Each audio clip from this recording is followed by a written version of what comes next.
Right now I'm going to give you my favorite tracking tip.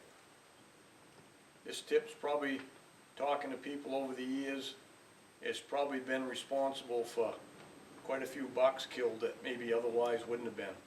After I wrote my first book and talked about it, I had a lot of people come to me, talk to me about that tip really worked for them and they'd never thought about it. But anyways, whenever I jump a buck out of his bed, or even if I've just spooked him moving, I wait a half an hour.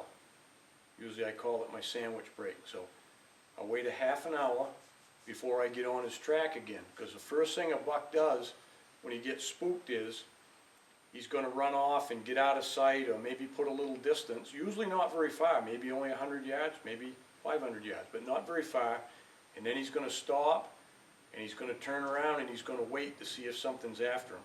Because you got to remember, these bucks in the big woods are usually chased or harassed by coyotes most of the time. Some of them never even been tracked by a hunter before, but they don't know the difference. Something just bothered them and they moved. But anyways, by waiting, that buck will wait there a while, and then if nothing comes after him, he'll just go about his business. I've seen them where they just lay right back down. They just find a spot and they lay right back down again because they haven't rested enough. If it's a little bit later in the day, maybe noon or afternoon, quite often they're up anyway, so they just start on a mission again and they start traveling. But guess what? That's the best time to kill that buck. Not when you jump him, but that time is the best because he's up and moving. You've got a better chance of seeing him than if he's laying in his bed staring on his back track. But if you don't wait that half an hour, most of the times happens is you'll keep right after him and you're going to come to where he waited and you're going to see running tracks, and then guess what? He knows something's chasing him, so you're going to be in for a chase probably the rest of the day.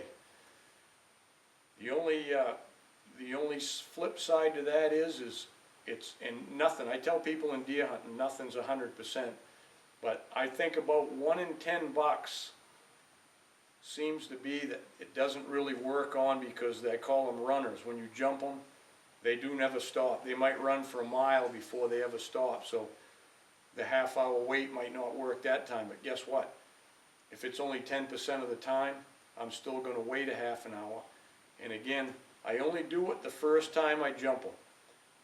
If I jump them again and don't get a chance at them, they know something's after them, so then I have to get a little bit more sneaky and crafty about how I'm going to try to get that buck. I guarantee you, if you try that, first time you jump a buck, you sit down, you wait a half an hour, you're going to have a better chance of killing that buck the next time around.